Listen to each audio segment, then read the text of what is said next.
Y ahora, hijitos, permaneced en Él, para que cuando se manifieste tengamos confianza, para que en su venida no nos alejemos de Él avergonzados. Si sabéis que Él es justo, sabed también que todo el que hace justicia es nacido de Él. Mirad cuán amor nos ha dado el Padre, para que seamos llamados hijos de Dios. Por esto el mundo no nos conoce, porque no le conoció a Él. Amados, ahora somos hijos de Dios, y aún no se ha manifestado lo que hemos de ser. Pero sabemos que cuando Él se manifieste, seremos semejantes a Él, porque le veremos tal como Él es.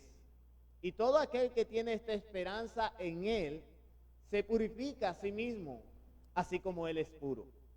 Todo aquel que comete pecado, infringe la ley, pues el pecado es infracción de la ley. Y sabéis que Él apareció para quitar nuestros pecados, y no hay pecado en Él. Todo aquel que permanece en Él, no peca. Todo aquel que peca, no le ha visto ni le ha conocido. Hijitos, nadie os engañe. El que hace justicia es justo, como Él es justo. El que practica el pecado, el diablo, porque el diablo peca desde el principio. Apareció el Hijo de Dios para deshacer las obras del diablo. Todo aquel que es nacido de Dios no practica el pecado, porque la simiente de Dios permanece en él y no puede pecar, pues es nacido de Dios. En esto se manifiestan los hijos de Dios y los hijos del diablo. Todo aquel que no hace justicia y que no ama a su hermano no es de Dios, porque este es el mensaje que os habéis oído desde el principio, que nos améis unos a otros, no como Caín, que era del maligno y mató a su hermano. ¿Y por qué causa le mató? Porque sus obras eran malas y las de su hermano justas, reconociendo a los hijos de Dios. Ese es el título de nuestro sermón o nuestra enseñanza. Y quiero decirles que mientras preparaba este sermón, pensaba en una manera de cómo introducirlo. No era algo sencillo y fácil, dada la complejidad que muestran los versículos y la forma de cómo ingresar a la audiencia.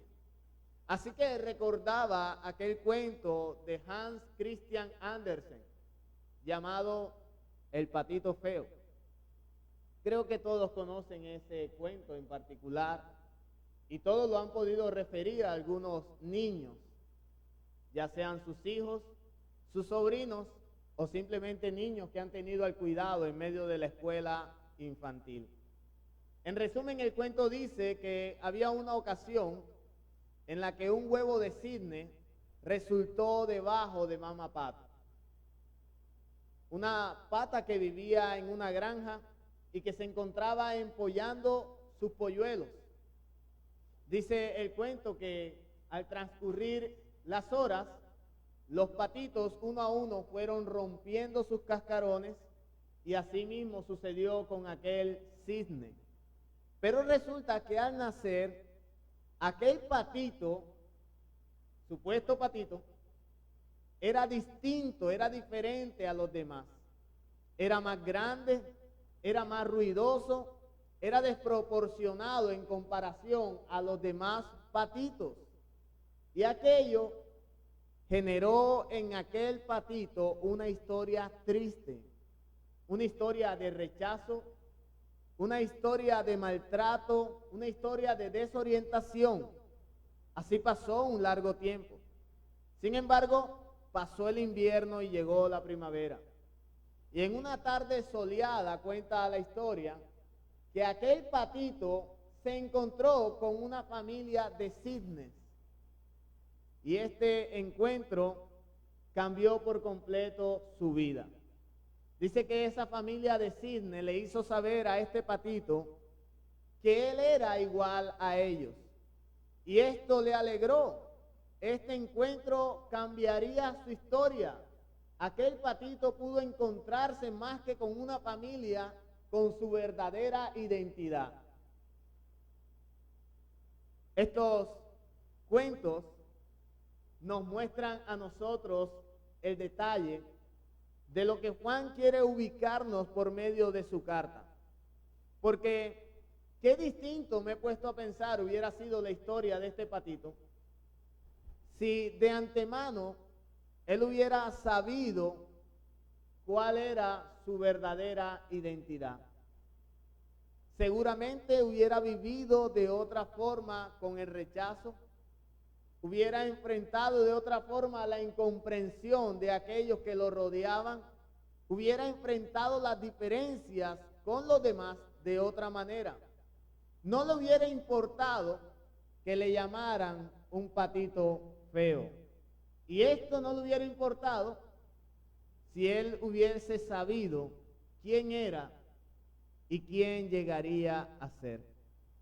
En el capítulo 3 de este libro de Juan, o de esta carta de Juan, el apóstol, después de hablarnos sobre los peligros o los tiempos peligrosos de los últimos días, después de hablarnos de aquellos peligros que nos acechan en un mundo que se opone abiertamente a Cristo y a su evangelio, después de hablarnos en particular de los anticristos y el anticristo, y demostrarnos la necesidad de permanecer en la verdad, en la doctrina apostólica, él toca un tema bien importante para el creyente.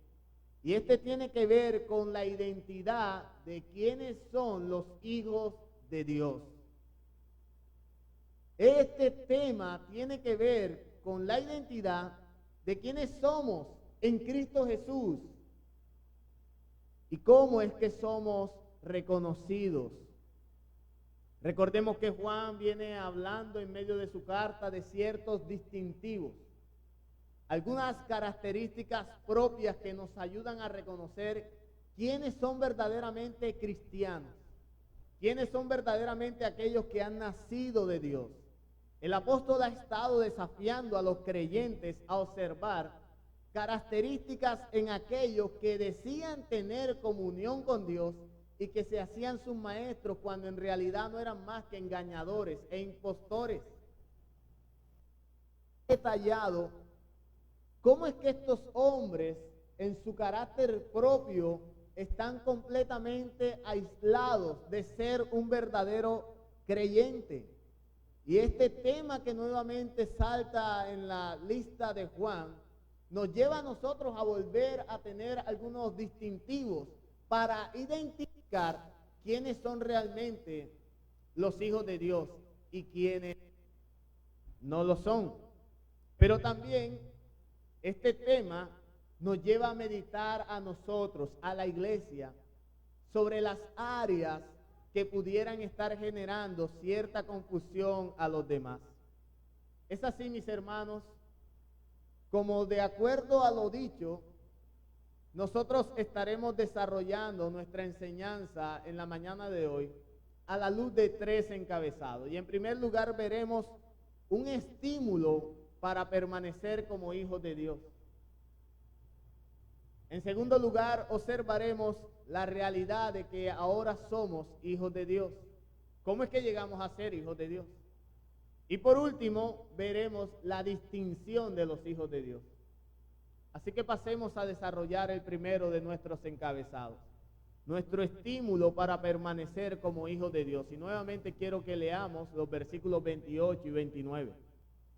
Y ahora, hijitos, permaneced en Él, para que cuando se manifieste tengamos confianza, para que en su venida no nos alejemos de Él avergonzados.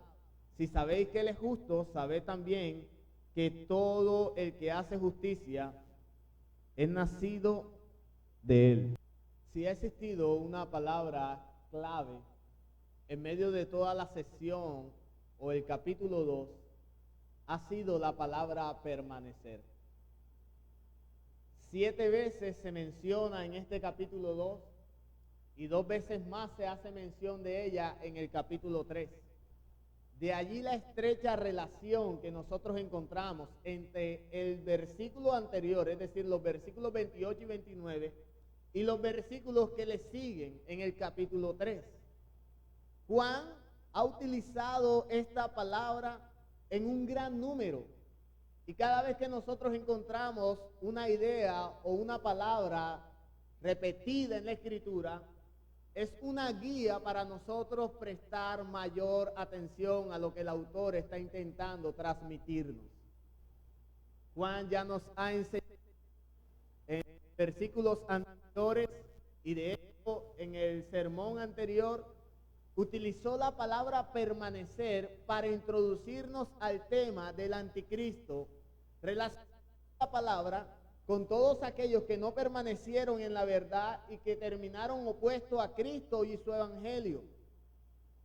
Pero una vez más, mis hermanos, yo quiero definir lo que significa esta palabra permanecer, pero ahora relacionándolo con la esperanza futura que aguarda a aquellos que son reconocidos como hijos de Dios. En el capítulo 2 hablamos de permanecer, pero en relación a distinguir de aquellos que son creyentes y los que no lo son, que son opuestos al evangelio de Cristo. Pero en esta ocasión, teniendo un amplio marco con lo que prosigue, entonces nosotros vamos a relacionar la palabra permanecer apelando a la esperanza futura como un estímulo en los verdaderos hijos de Dios. Ya hemos dicho que permanecer es una acción que conviene tomar. Es una acción que nosotros debemos tomar. E inicialmente Juan nos ha mostrado que no podemos ser llamados cristianos y afirmar que tenemos comunión con Dios cuando estamos divorciados de su doctrina apostólica. Esto lo dijo en la primera carta de Juan, en el capítulo 1, versículo 1 al 4. Encontramos allí lo que Juan comienza apuntando, ¿verdad? Mostrando el mensaje que es desde el principio, lo que hemos oído, lo que hemos visto. Esto anunciamos. ¿Qué anunciamos? Que Cristo es nuestro Señor, el que murió por nuestros pecados, el Hijo de Dios. Eso condensa lo que nosotros podemos llamar la doctrina apostólica, es decir, la doctrina o la enseñanza que defendieron los apóstoles en aquellos tiempos. Y es lo que nosotros no podemos olvidar. Es precisamente esta permanencia en la verdad la cual llevará al Hijo de Dios a una vida fructífera, a dar frutos. Cristo mismo hizo referencia a lo que generaba permanecer. Y quiero que vaya conmigo a Juan capítulo 15, versículo 1 al 10. Evangelio según San Juan, capítulo 15, versículo 1 al 10. Dice así la palabra de Dios: Yo soy la vid verdadera y mi Padre es el labrador. Todo pámpano que en mí no lleva fruto, lo quitará. Y todo aquel que lleva fruto, lo limpiará para que lleve más fruto. Ya vosotros estáis limpios por la palabra que os he hablado. Permaneced en mí y yo en vosotros. Como el pámpano no puede llevar fruto por sí mismo si no permanece en la vid, así tampoco vosotros si no permanecéis en mí. Yo soy la vid, vosotros los pámpanos. El que permanece en mí y yo en él, ¿qué pasa? Este lleva mucho fruto. Porque separado de mí, nada podéis hacer. El que en mí no permanece será echado fuera como pámpano y se secará, y lo recogerán y lo echarán al fuego, en el fuego, y arden. Si permanecéis en mí y mis palabras permanecen en vosotros, pedid todo lo que queráis y os será hecho. En esto he glorificado a mi Padre, en que llevéis mucho fruto y seáis así mis discípulos. Como el Padre me ha amado, así también yo os he amado. Permaneced en mi amor. Si guardáis mis mandamientos, permaneceréis en mi amor, así como yo he guardado los mandamientos de mi Padre y permanezco en su amor. No hay un ejemplo más claro en la Escritura sobre lo que significa una vida de permanencia que Cristo señala a través de la alegoría, ¿verdad? A través de la ilustración que Él muestra sobre una vid y unos pámpanos. Y nos dice que Él es la vid y que nosotros, su iglesia, somos ¿qué? Somos los pámpanos. Sus hijos somos los pámpanos. Pero también nos habla de que hay un viñador, que es el Padre, y el Padre está al cuidado ¿de qué? Está al cuidado de la vid. Así que nosotros vemos con claridad que separados de Cristo no podemos llevar fruto. Esta es una palabra que queda y una frase que queda en nuestra mente cada vez que nosotros visitamos este texto. Jesús dijo que era la vid y nosotros somos los pámpanos. Y si estamos separados a la vid, entonces no podemos llevar fruto.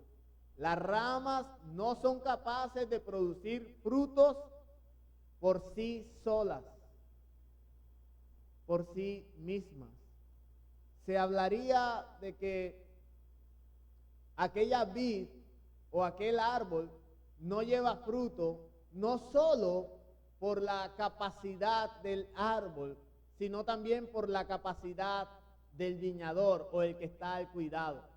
Pero nosotros no podemos acusar a Dios sobre aquellos que no llevan fruto.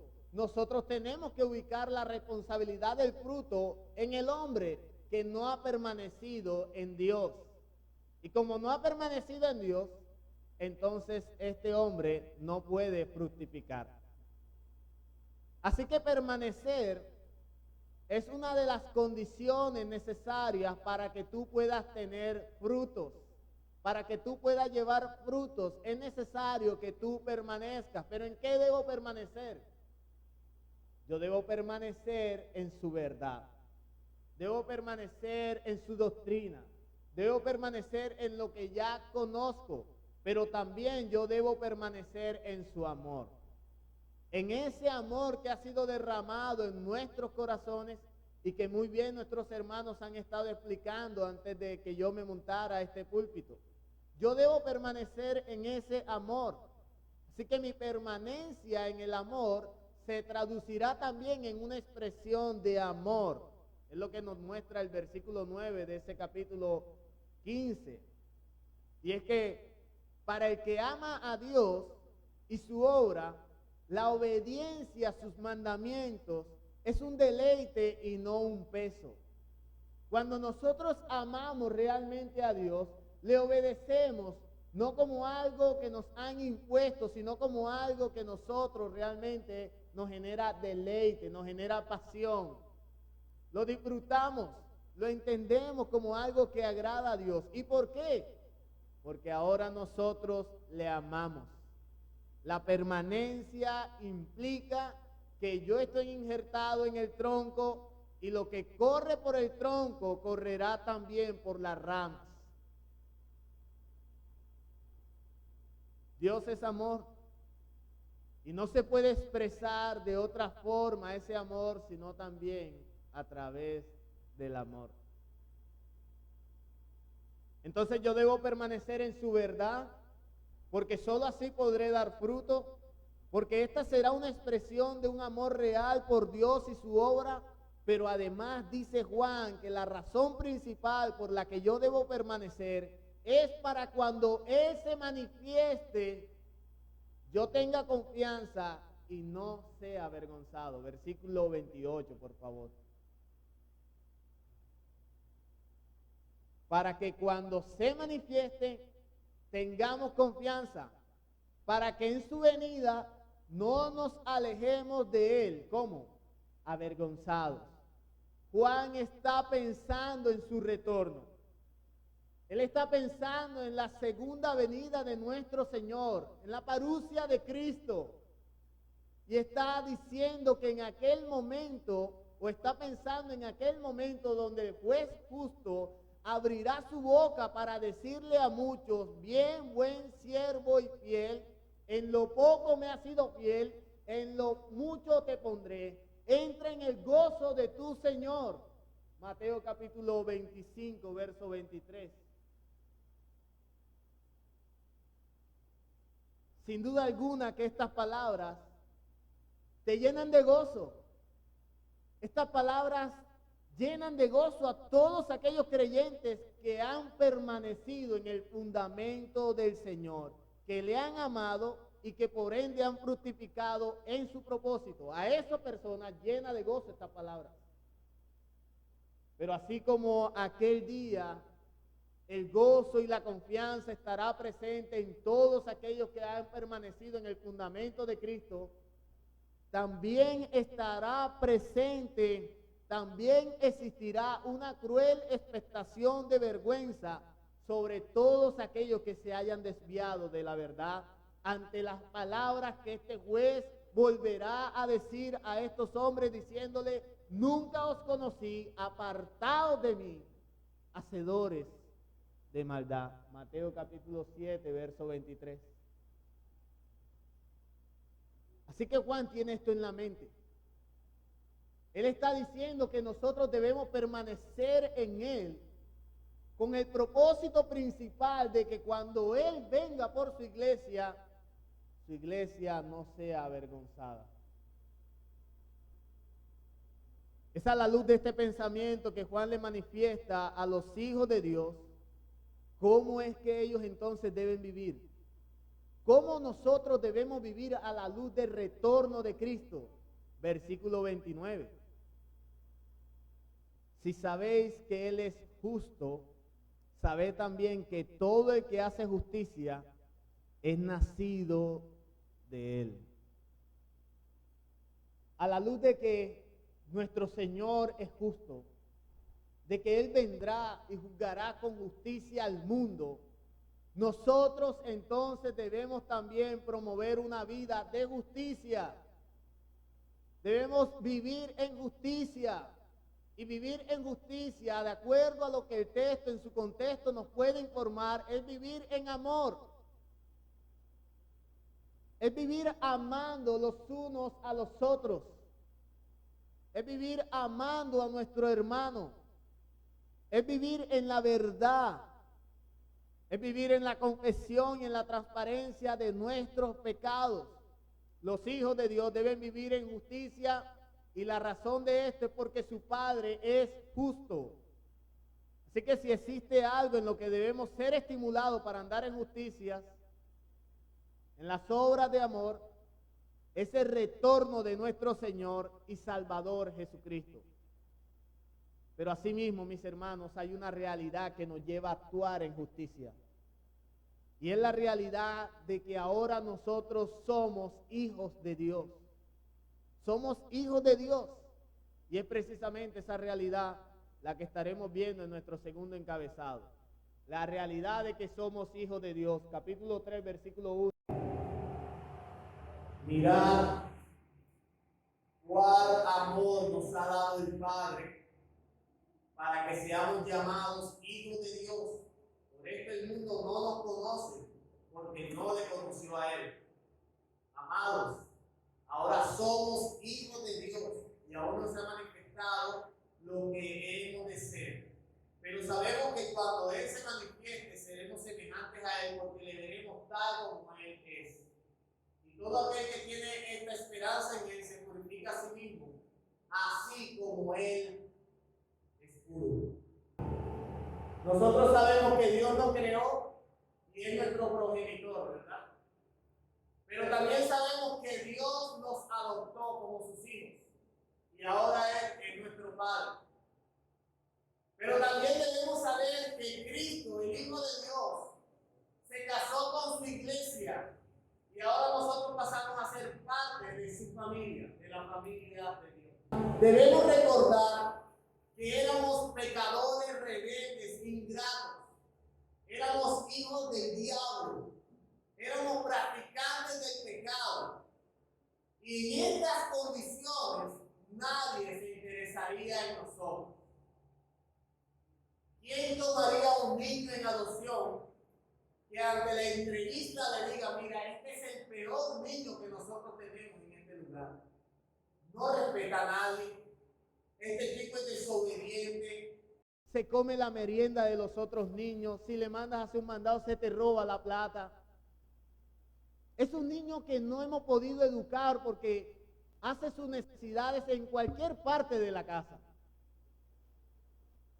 ¿Usted se interesaría por adoptar un niño bajo estas condiciones? Es una gran pregunta. Es una gran pregunta cuando la asociamos a nuestra propia vida. Porque eran condiciones peores las que nosotros teníamos cuando Dios decidió adoptarnos. ¿Y qué le motivó a Dios a adoptarnos a nosotros? ¿Cuál fue la motivación de Dios para convertir de nosotros, que éramos rebeldes, que éramos ingratos, que éramos hijos de ira, a pasar a ser ahora hijos de Dios? Debo decirte que la razón de esto no está en ti. Así que no te confundas pensando que fue lo bueno que tú podías entregarle a Dios. La razón de nuestra adopción está en Él y es su amor. Y no es cualquier amor. El amor de Dios por nosotros fue un amor eterno. Un amor que recibimos antes de nacer. Fue un amor inmutable e incondicional. Dios nos amó antes de nacer, pero Dios me siguió amando después de nacer y actuar. Y es un amor sacrificial. Sacrificial porque a pesar de nosotros actuar en su contra, Dios envió a su Hijo Jesucristo, al santo, al justo, al inocente, al amado, a morir por rebeldes pecadores como nosotros. Wow, es asombroso pensar en todas estas condiciones que se dieron para que nosotros hoy pudiéramos tener este apellido y este nombre en la familia de Dios. Éramos hijos del diablo, pero Dios nos hizo nacer de nuevo. Ahora somos hijos de Dios por el milagro del nuevo nacimiento. ¿Y cómo ocurrió esto? ¿Cómo es que de un momento a otro cambiamos de ser hijos del diablo a ser hijos de Dios? Por la obra de Cristo. Fuimos tomados de la familia del diablo y trasladados a la familia de Dios. De las tinieblas fuimos arrebatados y fuimos colocados al reino de la luz. Reino de Cristo. ¿Y por qué? ¿Por cuál razón se dio este traslado? Nuevamente, la respuesta no está en nosotros. La respuesta está en Él.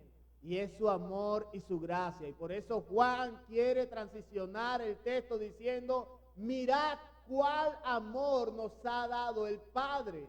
Mira, detente, observa, medita cuál amor nos ha dado el Padre. No fue un regalo tangible a tu vida. Digo tangible en el sentido de que te dieron algo y tú estás como que, bueno, fue por esta pastilla que me tomé que yo pude tener amor. Mira cuál amor está relacionado al amor expresado de Dios Padre a través de la muerte de su Hijo Jesucristo por nosotros en la cruz. Mira, ten presente que ese traslado de ser hijo de ira a ser hijo de Dios se dio por la muerte de un inocente, de Cristo. Algunas traducciones dicen, mirad cuán grande amor. ¿Por qué es grande?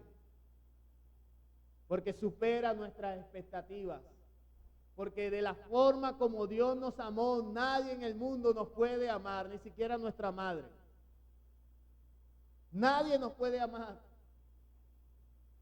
Así que cuando el amor del hombre no sea suficiente para ti, y no es suficiente para ti, considera la forma como Dios te ha amado y seguramente serás estimulado en gran manera. Fuimos trasladados de las tinieblas a su luz por el amor de Dios, el amor que el Padre nos dio. Sin embargo, A pesar de que Dios ahora nos reconoce por su amor como sus hijos, el mundo no nos reconoce. El mundo no nos reconoce. ¿Y por qué no nos reconoce? Porque el mundo tampoco le reconoció a Él. No le reconocieron a Él. Eso es lo que nos expresa el versículo 1 del capítulo 3, ¿verdad? El mundo no nos reconoce porque tampoco le reconoció a Él. Ya dijimos que en el mundo prima una filosofía que pone los deseos de la carne, los deseos de los ojos y la vanagloria de la vida por encima de la voluntad de Dios. Y desde que tú cambiaste de equipo, el mundo ya no te acepta. El mundo ahora te rechaza. El mundo ahora te resiste. Y lo hace porque a él tampoco le aceptaron. Le mataron. Pero esto, mi hermano, será por poco tiempo. Y yo no sé cuántos años puedan pasar, porque Juan también está en la misma idea de nosotros. Pero él dice claramente que esto será por poco tiempo. Lo que hoy el mundo no puede conocer, un día tendrá que admitirlo, tendrá que reconocerlo, tendrá que aceptar lo que nosotros somos y las razones que tenemos para vivir al agrado de él. Versículo 2. Dice, amados, ahora somos hijos de Dios y aún no se ha manifestado lo que hemos de ser, pero sabemos que cuando Él se manifieste, seremos semejantes a Él porque le veremos tal como Él es. Somos hijos de Dios, pero aún no se ha manifestado lo que hemos de ser. Cuando Él se manifieste, entonces nosotros seremos semejantes a Él. Y esto tiene que ver con el carácter justo de nuestro Señor Jesucristo, con su carácter amoroso. Ciertamente el mundo puede hoy dudar sobre nuestra identidad, porque aún fallamos, ¿verdad? Porque aún se escuchan gritos.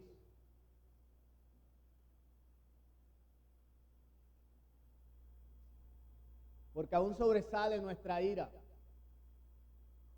porque aún podemos mentir, pero un día esto no estará acompañándonos, y ese día será cuando Él se manifieste. Cuando Él se manifieste, entonces seremos semejantes a Él, seremos semejantes a nuestro Señor, seremos puros, santos, seremos glorificados, tendremos su carácter, el carácter justo y amoroso. Es de ese carácter del cual nuestro Dios está comprometido a formar en cada uno de nosotros. Quiero que me acompañe a Romanos capítulo 8, versículo 28 al 29. Dios está comprometido a formar este carácter en nosotros.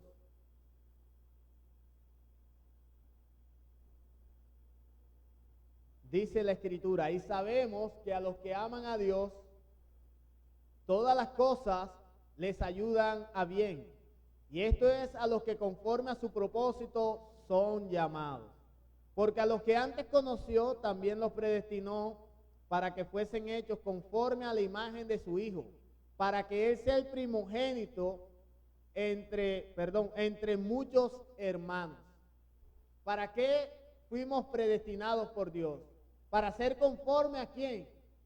A la imagen de su Hijo, de Jesucristo.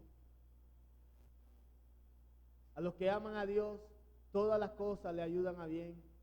Y ese todas las cosas nosotros lo hemos predicado y lo hemos enseñado y lo asociamos a cada una de las cosas y vendavales que nos suceden. Pero todos estos vendavales no es porque luego vamos a tener una restitución y las tierras serán devueltas y ya no tendremos más problemas en la vida. Tendremos tantos problemas como sea necesario con tal de que el carácter nuestro sea transformado al de Cristo.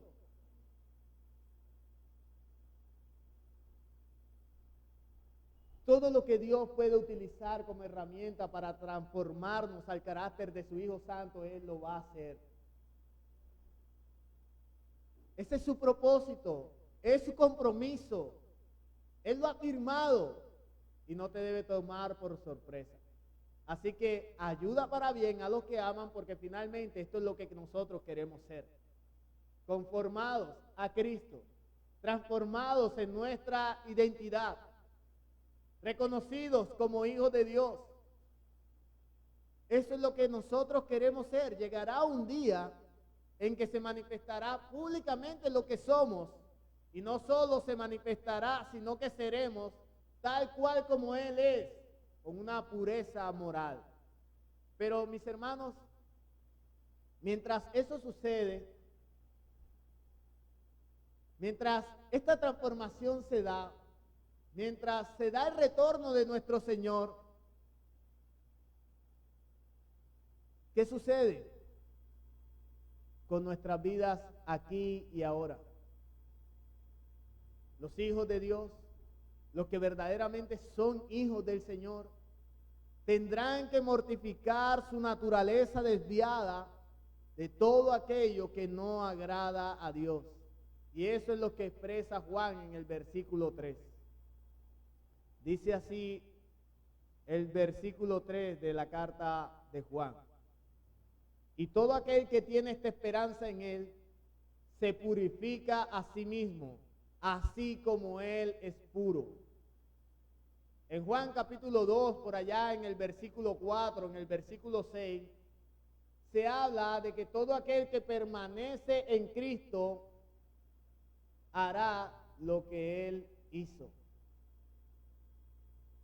Y ese hará lo que Él hizo es que imitará la forma de vida de nuestro Señor Jesús. Y aquí en el versículo 3 nuevamente Juan trae esto a colación. Y está diciendo que todo aquel que tiene esta esperanza en Él, ¿cuál esperanza? La esperanza de que Él vendrá. Todos nosotros la tenemos. Él vendrá. ¿Y qué pasa con eso? Con esta esperanza en mente, tú debes purificarte. Tú debes limpiarte, tú debes mortificar tu pecado. Esto es lo que nos invita. Entender esto, mis hermanos, debería ser suficiente para decidir vivir de otra manera. Debería ser suficiente para vivir de otra forma. Vivir conscientes que nada de lo presente y lo terrenal será permanente.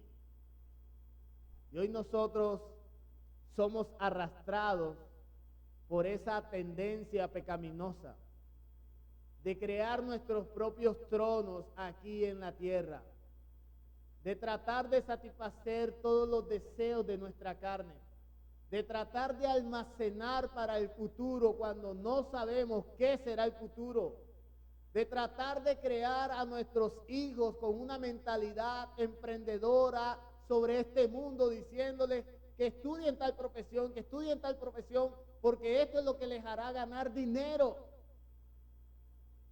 Mis hermanos, no es mi desarrollo personal y profesional lo que garantizará el éxito de mi vida. Vivir amando lo que Dios ama y odiando lo que Él odia es lo único que podrá a nosotros traernos satisfacción.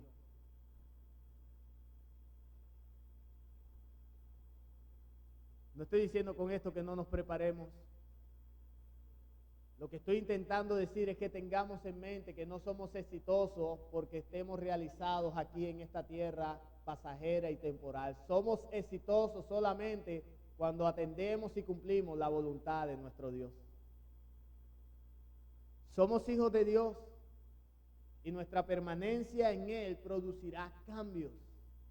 Y Juan de esta manera o de una manera certera se los deja saber a su audiencia. Ustedes son hijos de Dios, pero deben vivir a la luz de esa identidad. Y justo estos cambios nos conducen a nuestro tercer y último encabezado. La distinción de los hijos de Dios, versículo 4 al versículo 12. Todo aquel que comete pecado infringe también la ley, pues el pecado es infracción de la ley. Y sabéis que Él apareció para quitar nuestros pecados y no hay pecado en Él. Todo aquel que permanece en Él no peca. Todo aquel que peca no le ha visto ni le ha conocido. Hijitos, Nadie os engañe. El que hace justicia es justo, como Él es justo. El que practica el pecado es del diablo, porque el diablo peca desde el principio. Para esto apareció el Hijo de Dios, para deshacer las obras del diablo. Todo aquel que es nacido de Dios no practica el pecado, porque la simiente de Dios permanece en él y no puede pecar, porque es nacido de Dios. En esto se manifiestan los hijos de Dios y los hijos del diablo. Todo aquel que no hace justicia y que no ama a su hermano no es de Dios, porque este es el mensaje que habéis oído desde el principio, que nos amemos unos a otros. No como Caín, que era del maligno y mató a su hermano. ¿Y por qué causa le mató? Porque sus obras eran malas y las de su hermano justas. Qué importante leer este versículo y estos versículos a la luz del Evangelio, porque si no nosotros terminaríamos aquí en una clase moralista terrible, enviando a todo el mundo al infierno por causa de ser pecadores. Juan no tiene términos medios. Está claro en el versículo diciendo, si tú no pecas, eres de Dios, y si pecas, estás perdido, mi hermano. Eres del diablo. Seguramente en algunos púlpitos todavía se esté predicando de esta forma, pero agradecemos a Dios tanto comprender el Evangelio, entendiendo que no hay forma de que nosotros debajo de esta tierra no pequemos, o debajo del cielo no pequemos. No hay forma de que esto suceda. Es lo que dice Eclesiastés capítulo 7, verso 20. Es lo que nos enseña Romanos capítulo 3, versículo 8 al 10. No hay forma de que el hombre haga el bien y nunca peque. Y entonces, ¿a qué se está refiriendo Juan con esto? ¿Qué es lo que Juan está tratando de mostrarnos, señalando este pecado en los hijos del diablo y ese no pecado en los hijos de Dios? Sí, ahora somos hijos de Dios, pero se va a manifestar plenamente lo que somos y lo que seremos cuando Cristo se manifieste. Sin embargo, ¿cuál es el distintivo presente que podrá identificarnos? Hay distintivos que el apóstol Juan nos da aquí para saber y reconocer quiénes son los hijos de Dios y los hijos del diablo. Como vimos en nuestro estudio anterior, había muchas personas en la audiencia de Juan que habían salido de la iglesia y que ahora eran opositores a Cristo y su evangelio. Eran anticristo. Esto nos muestra, mis hermanos, que hay un peligro, y es que a causa de las malas doctrinas hay muchos que dicen ser hijos de Dios, pero en realidad no lo son. Hay muchos que dicen conocer a Dios, pero no han permanecido en Él. Y es importante entonces observar los rasgos distintivos que nos da Juan, nos entrega Juan, con tal de evitar el engaño. Es necesario conocer qué distingue a los hijos de Dios y a los hijos del diablo. Y según Juan, en nuestro texto, uno de los principales distintivos y características de los hijos del diablo es que practican el pecado. Versículo 8.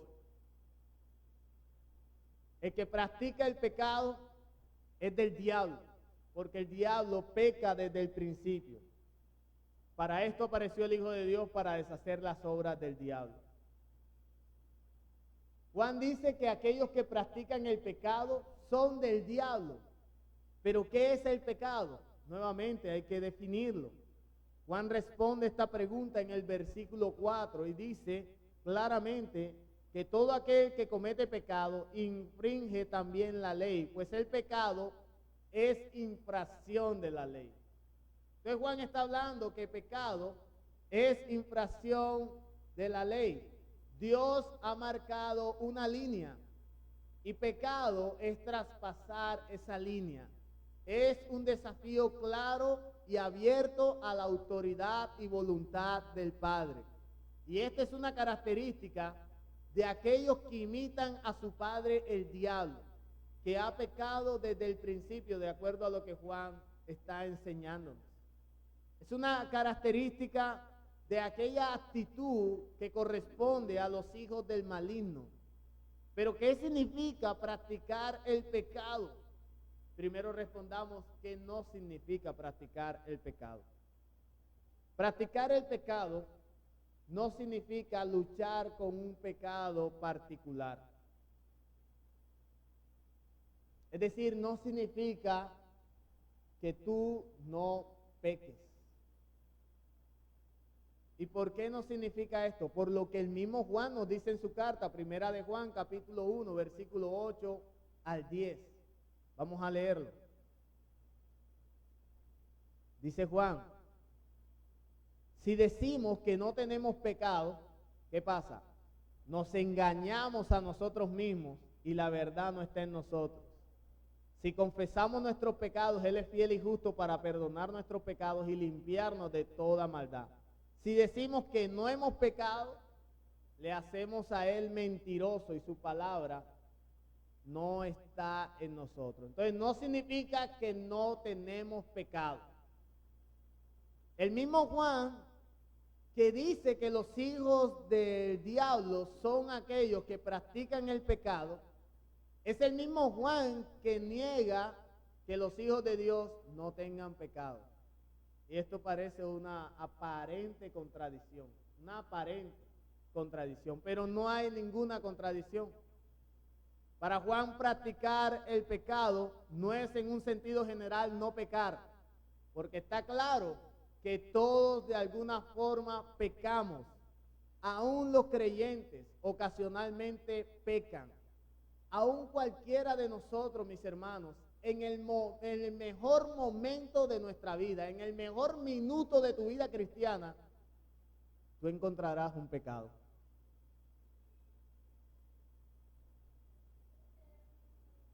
Pero entonces, ¿qué significa? ¿Qué sí significa pecar? Perdón.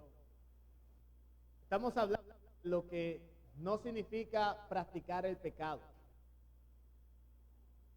Y ya dijimos que no significa tener un pecado en particular.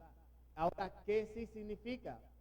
Significa andar en luz, andar en la transparencia, en la confesión y verdad de mis faltas. Se trata de alguien que se duele, que llora cuando peca y que no busca justificarse, sino que reconoce su transgresión, que reconoce la necesidad de perdón y la gracia que solo en Jesucristo hay para el pecador.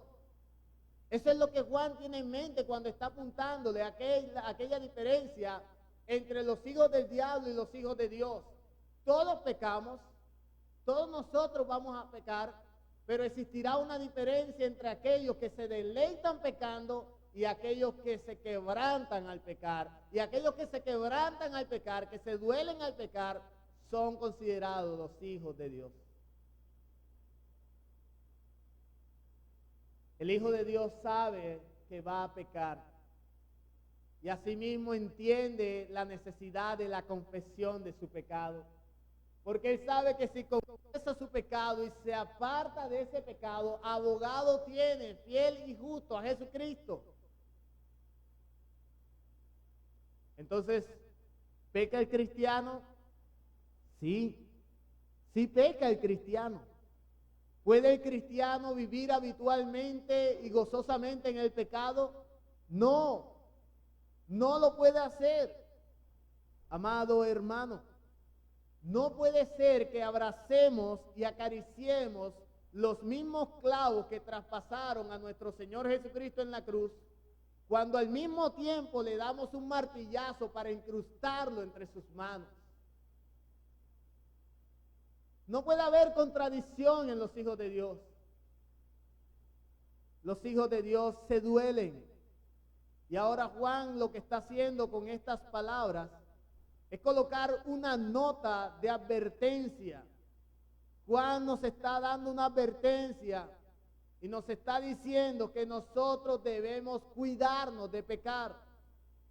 El verdadero Hijo de Dios utiliza la esperanza que tiene en Dios para purificarse. Decía el puritano Thomas Brooks, no es caer en el agua lo que ahoga, es quedarse en ella. Y es lo mismo relacionándolo con el pecado. puede que fallemos, puede ser que pequemos, pero no podemos quedarnos en ese pecado. Los hijos de Dios se apartan de su maldad y lo hacen en razón de la esperanza que ahora tienen en Cristo para purificarse. Pero hay algo más que llama nuestra atención y da sentido a nuestro texto. Y es que cuando Juan habla de practicar el pecado, él tiene en mente un pecado en particular. Y lo encontramos a partir de los versículos 10 al versículo 12. Dice el texto: en esto se manifiestan los hijos de Dios y los hijos del diablo. Todo aquel que no hace justicia y que no ama a su hermano, no es de Dios. Porque este es el mensaje que habéis oído desde el principio, que nos amemos unos a otros. No como Caín, que era del maligno y mató a su hermano. ¿Y por qué causa le mató? Porque sus obras eran malas y las de su hermano justas.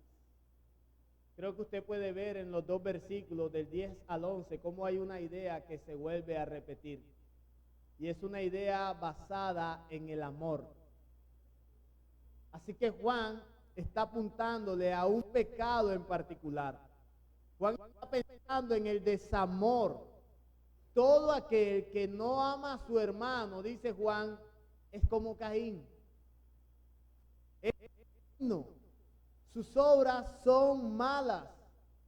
Y estas obras es el desamor que ha mostrado sobre su hermano. Es a estas obras que él se está refiriendo.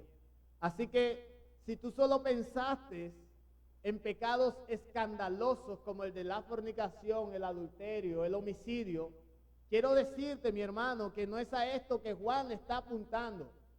Juan está hablando en correspondencia a aquel amor que se supone que como hijo de Dios tú debes tener por tu hermano en Cristo, por tu hermano en la fe, por aquellos que Cristo murió. Si tú estás alejado de la fornicación, del adulterio, del homicidio, del chisme, bendito sea el Señor, yo te felicito, gloria a Dios por eso, continúa así. Pero si en tu corazón vives enemistado con tu hermano, que bien podemos señalar ese hermano como tu hijo, tu esposo, tu hermano en la fe, yo quiero decirte que tú tienes la patente de Caín y eres un hijo del maligno. Eres un hijo del diablo.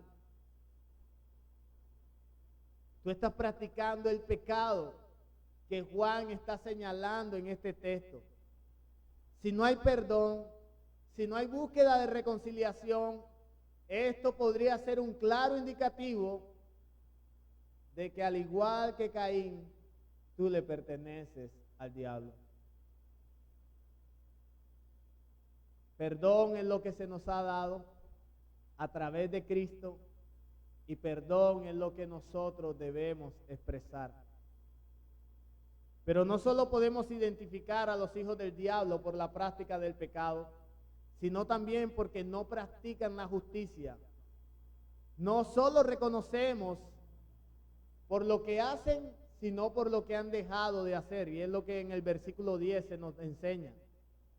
Y habla de practicar la justicia. ¿Y qué es practicar la justicia? Así de claro como la práctica del pecado está relacionada con el aborrecimiento al hermano, la práctica de la justicia está relacionada con el amor al hermano. Y Juan tiene en mente la práctica del amor de una manera visible, y esto lo sabemos por los versículos que prosiguen en el capítulo 3, versículos 16 al 17.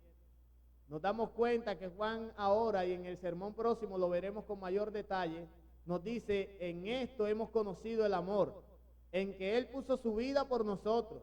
también nosotros debemos poner nuestra vida por los hermanos. Pero el que tiene bienes de este mundo y ve a su hermano tener necesidad y cierra contra él su corazón, ¿cómo mora el amor de Dios en él? ¿Cómo es que mora el amor de Dios en él?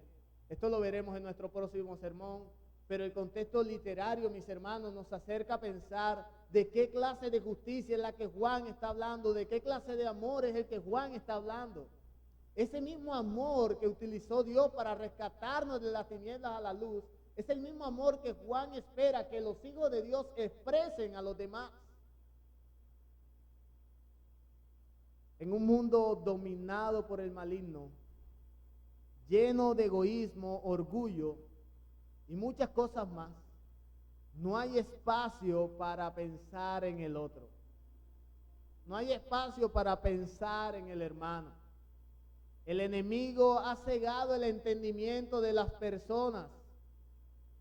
Ha estimulado los deseos de su carne, haciéndoles ver como esclavos y siervos. Pero dice el texto que nosotros acabamos de leer en ese mismo versículo 8, que para esto apareció el Hijo de Dios, para deshacer las obras del diablo. La obra redentora de Cristo tuvo como propósito destruir las obras de Satanás. Y es así como aquellos que éramos hijos de ira, hijos de desobediencia, que seguíamos la corriente de este mundo, pudimos ser rescatados y ahora ser llamados como hijos de Dios. Y como hijos de Dios somos embajadores de su reino, siervos que testifican al mundo de su amor y que viven coherente al mismo. Viven de manera coherente al mismo.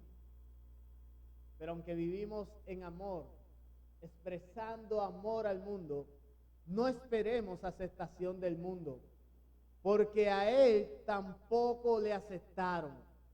Así como Caín mató a su hermano Abel porque sus obras eran justas, el mundo crucificó al justo, al inocente, a Cristo nuestro Señor.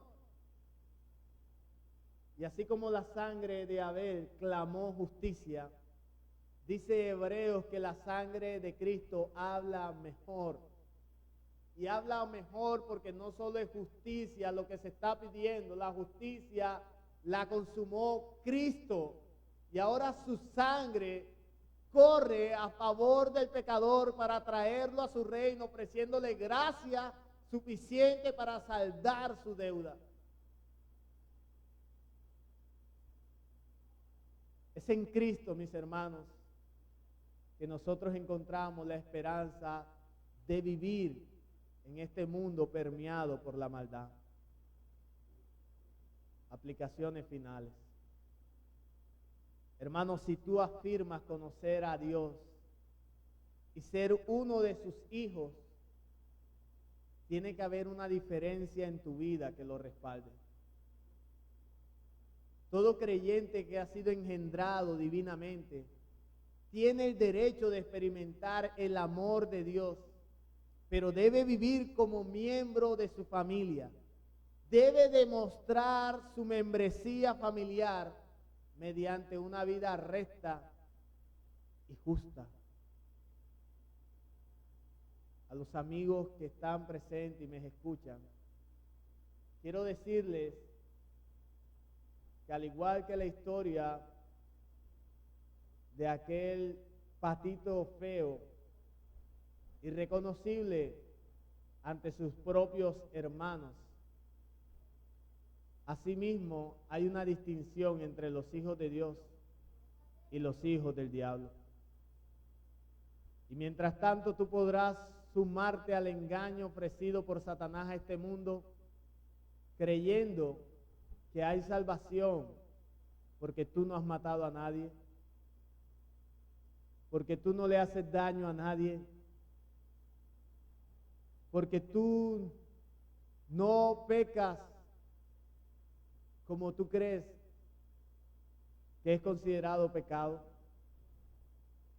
Pero debo decirte que ante Dios, tu pecado y tu forma de justificarte no cuenta. Y de esta forma podrás vivir bajo el engaño del mundo a tus padres, a tus amigos y aún ante nosotros, pero no ante el Dios que en aquel día del juicio vendrá y dirá: nunca os conocí, apartados de mí, hacedores de maldad. El Señor bendiga su palabra y produzca arrepentimiento en nuestros corazones.